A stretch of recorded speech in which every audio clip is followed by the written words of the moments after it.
just for fun. And I admit I can't help myself. I can't help myself in this respect.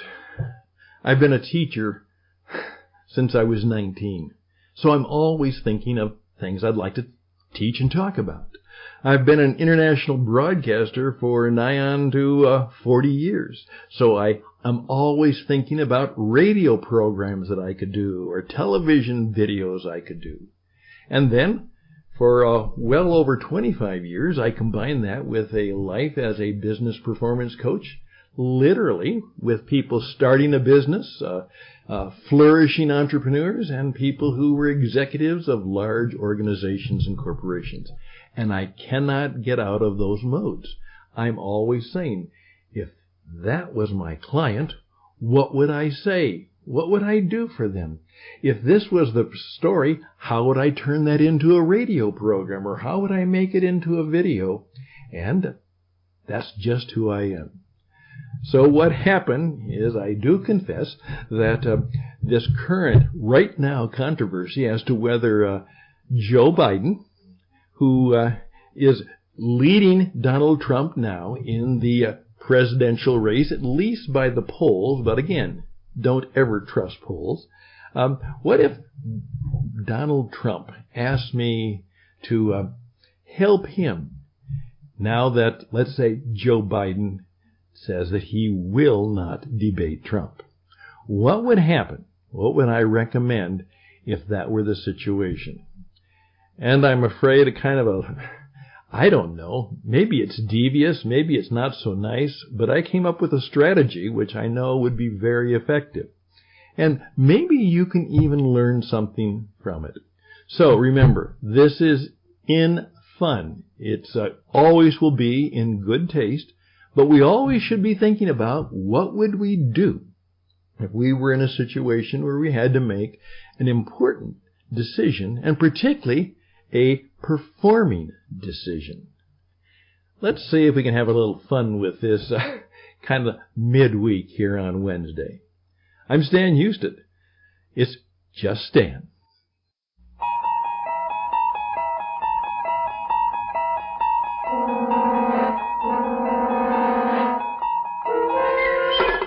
You're traveling through another dimension. A dimension not only of sight and sound, but of mind. A journey into a wondrous land whose boundaries are that of imagination. Your next stop, the Twilight Zone. And again, this is Stan, the spokesman. The program oftentimes is called The Master Entrepreneur, and that could be our title today. However, we also take our theme from my personal motto, helping people discover what it takes. Now, let's back the story up a bit. When the 2016 environment arose as Joe Biden and Barack Obama were no longer going to be president and vice president, what happened? Obviously, Hillary Clinton wanted very, very much to be nominated to be the Democratic presidential candidate. And she had a little bit of competition that even grew with the man Bernie Sanders. And that became rather heated, even though most people expected that Hillary Clinton would win the nomination, which of course she did. On the other hand, the Republicans had about 17 different people running for president. And let's face it, Donald Trump was certainly an outlier, an outsider. Here's the key thing. The man had never run for political office, nor had he held political office in his entire life. He's truly an entrepreneur. He's a developer. He's a real estate guy. He's a hustler. He's all of those things. After all, he's a New York City developer.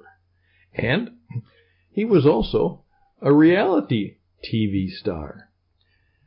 Who is going to win? Well, obviously most people didn't expect that Donald Trump was going to win the nomination, but he did. And no one really expected, at least the political polls said that he should lose rather badly to Hillary Clinton in the general election. Well, of course, you know the story.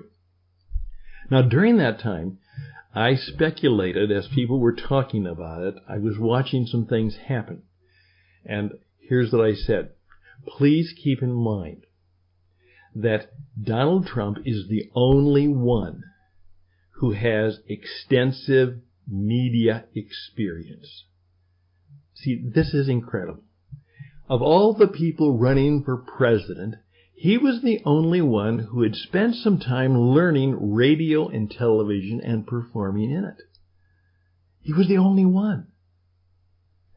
And he knows something. And he knew something. And he put that to a significant advantage. And that's why I tell people today, particularly in this environment, if you don't have radio and television training and experience, you are at a significant disadvantage. Well, Trump knew how to play the media. Hillary Clinton was not very good at that, and that was part of the story. And speaking of story, I've often said, the one with the best story wins. The one who has the best story wins. Now, keep that in mind. We have two men who will be telling stories. Let's see who has the best story, because that will usually be the person who will win.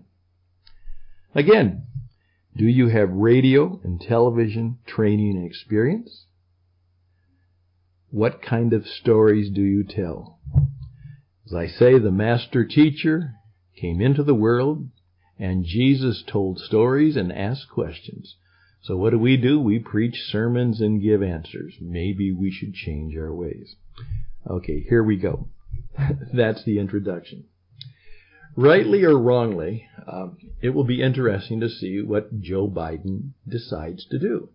And I can see, with his particular situation, why he probably doesn't want to go up against Trump.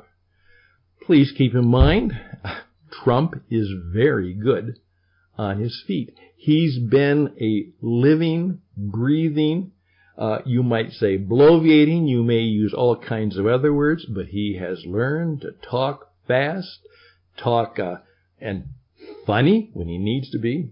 He knows how to be exactly what he is. He's a performer, and he knows how to do it.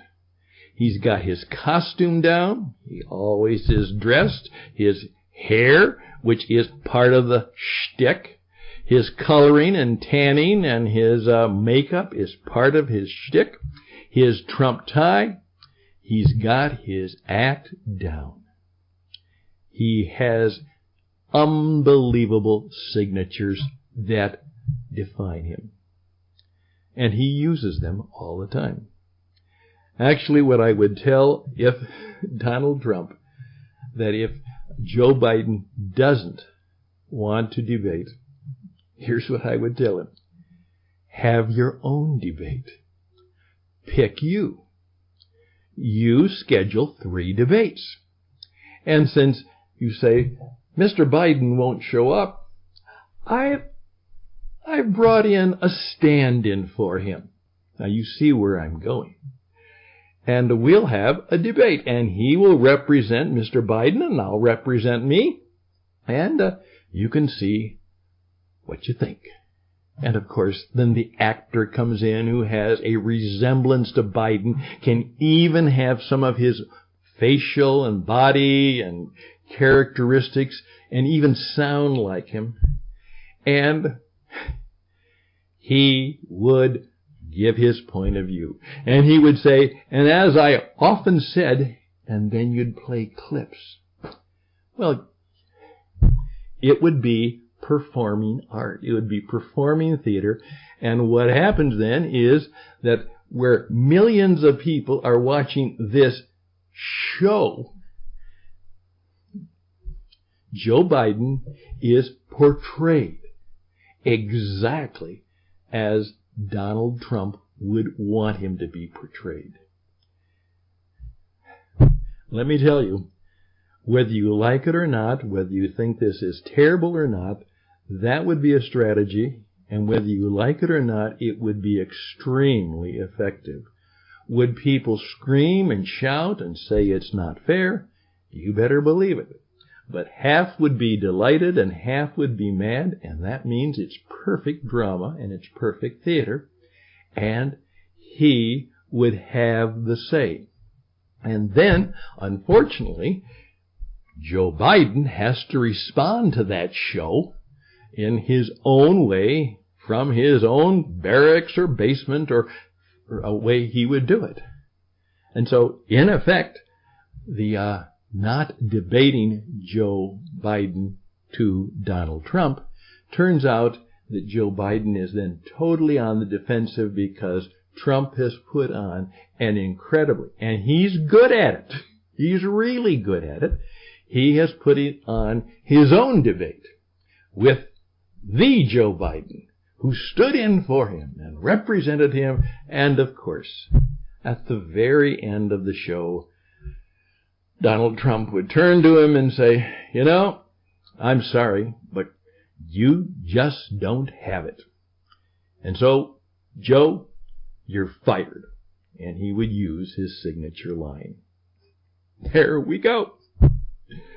That's how I, as a business performance coach and as a performing coach, because I often said it's not about your business performance, it's also about your personal performance, because all business is show business. So I would actually recommend that no matter what they're thinking, that it would be a very bad mistake for Mr. Biden not to debate Donald Trump, because I can tell you, if I can think of this idea, it might get out, but so can Donald Trump. And he would, if Biden will not debate, he will come up with a show, a powerful show designed to make his opponent look the way he wants him to look. He has the show to himself. He displays his best side, his best arguments, his best stories, and of course, he will win, and his signature line will be there. And that would be something. I guarantee you it would be very effective. So, that's just an example of what I kind of do, and I can do it for you. As I oftentimes say to people, don't tell people what you do, demonstrate how good you are. And what I can really do is I'm very, very good at helping people understand how they can perform at their best and make their presentation. I will tell you a story sometime where a CEO of a major company was named the president of his trade association. And he then found out that he had to give a major speech to hundreds of business and CEO executives in the industry from around the world in a major New York City address. And he said, Stan, I'm from Duluth, Minnesota. The biggest group I've ever talked to have been some insurance people around Minnesota and maybe a couple national groups. But what am I going to do? Well, let me tell you, we came up with a speech and a presentation. And it was great. Except when he got to New York, the big shot executive director read the speech that he and I had put together, and he told him that that was terrible. It was a terrible speech. It was one of the worst speeches he had ever seen. Who in the world ever helped you do that? It's too short. There's nothing there. This is a terrible speech. I got a phone call, and he was whimpering and said, Stan, let me tell you what he told me. And I listened, and he said, Stan, what should I do? And I said, Mark, Jack, Ralph, whoever, you can choose any name. Do you like the speech? He said, I love the speech. I said, give it. And he did. And what do you think happened? Well, that's another story. Hey, I'm Stan Houston. Reach out to me at stanhouston@gmail.com, stanhouston@gmail.com. and see if I can help you in these post-COVID times, because for 25 years I've been helping people start up their businesses, and right now everybody is in startup mode. Everybody is in startup mode. And I believe that with my years of experience, both my stars and my scars can be helpful to you. All the best and blessings, and that's something else I always do for my clients and colleagues. I pray for each and every one of them, and I send blessings their way every day, and I'm doing that particularly for you today. Have fun. This was just fun, just an idea, and may you have some fun in these difficult times too. Bye for now.